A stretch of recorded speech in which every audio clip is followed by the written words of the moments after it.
In the past, a car usually was made out of standard steel.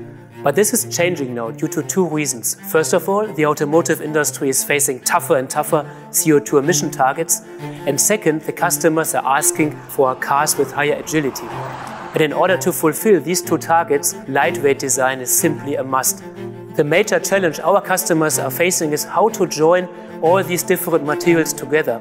Our customers, they need a robust serial production technology. And with self-pierce riveting as a cold forming technology, we can join different materials. Für unsere anspruchsvollen Karosseriekonzepte benötigen wir über alle Baureihen innovative und robuste Prozesse. Beispielsweise haben wir mit Stanley Engineered Fastening ein Projekt gemacht, bei dem wir Aluminium mit hochfesten Stählen verbinden. Audi approached us with a challenge, and then we work together on an almost daily basis. The engineers in our team with the engineers from the Audi team, we want to be really the development partner, talking on eye level with the customers. Stanley Engineered Fastening ist heute ein wichtiger Entwicklungspartner und Lieferant für uns. The engineers at Audi, they really don't compromise on lightweight design.